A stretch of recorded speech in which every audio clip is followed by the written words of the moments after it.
Let us go now to the topic of the day.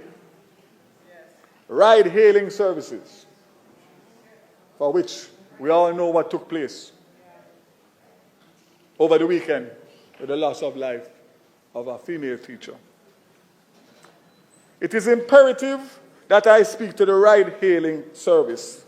As a government, we are aware of the increasing popularity in the use of technology to engage personal transportation services. This government is not opposed to this. However, we are adamant that the ride-hailing services must operate within the ambit of the law. We have sought to engage ride-hailing providers, both locally and internationally, to streamline their operations within the regulatory regime.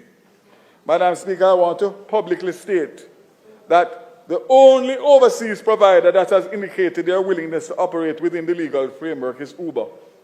They came, I summoned them, and they came from corporate office to Jamaica to sit down with me and the team to have a discussion. And the bottom line is that it was a useful discussion that continues. The Transport Authority will be meeting with the local ride-hailing entities this week.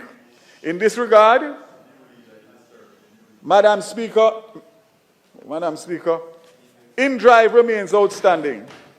And I'd like to point out that in addition to the government concerns about safety and security in this environment, there are issues relating to undercutting in the market where lower fares are charged, and that impacts on the tourism, the economy in general, and the threat of other issues such as money laundering and terrorism. Madam Speaker, I want to indicate very clearly that I have today written to the both telecom providers on a letter from the Assistant or Deputy Commissioner of Police indicating the concerns for national safety of our citizens. And I would like to state that this matter is not today that it came up because of the incident. I actually took a cabinet submission to cabinet 3 weeks ago to discuss this very matter because of the complaints that I was getting from commuters and also from industry players who are playing by the rules and paying their fees for their license, etc. And these apps are undercutting them both in fare without any form of background checks and no monitoring by the Transport Authority. Madam Speaker, I want to indicate that my recommendation as of today, which will obviously have to be vetted for legal purposes, is that a ban on all of those ride-sharing apps with immediate effect until such time as we can come to the table and work out properly how these apps will be regulated in terms of making sure that safety, background checks of the drivers are done not only by the app, the ride-share apps, but by the Jamaican authorities, whether it be the police or the Transport Authority or whoever. And I make no apologies. I have a responsibility. I have the responsibility as a minister and an elected representative protect the lives of the people. And I am saying to you, and I am prepared to go to the end of the world to make sure that that ban is enforced immediately with a view of sitting down, which the Transport Authority, in fairness, is already meeting with the local transport operators who have designed apps and want to implement apps for the betterment of their service. No issue. But one thing is for sure, based on what took place over the weekend, and just to be very open, this is just one of several cases that the police have had evidence that these ride-share apps have been used for criminal activity. So it's not the unfortunate loss of a life on the weekend. There are several. And with a letter from the police to the minister responsible for telecommunications, I have a responsibility to act.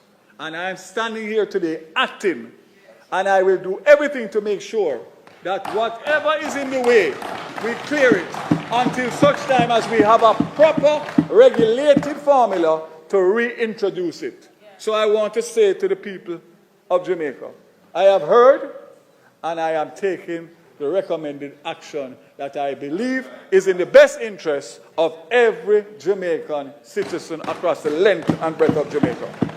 We intend to ignore issues when they are not political or hot-button issues. When we become aware that there were rideshare operators operating in our space, we on this side implore the government to act swiftly in regulating that sector.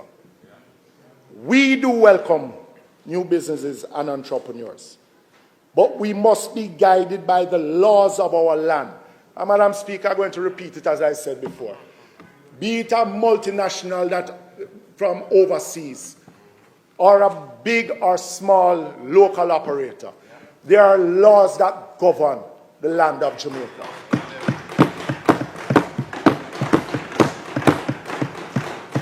Madam Speaker,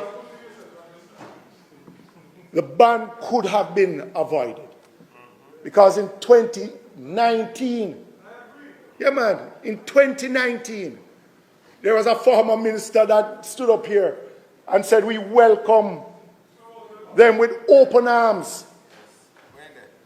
He's not in here right now. Madam Speaker, we support the ban now, but legislation needs to come sooner than later. Because you have local operators within the space, same ride sharing, that have to pay the fees of the Transport Authority, pay their TCC and NCC. They have to have all sorts of regulation governing them, while others believe that because they operate with an app.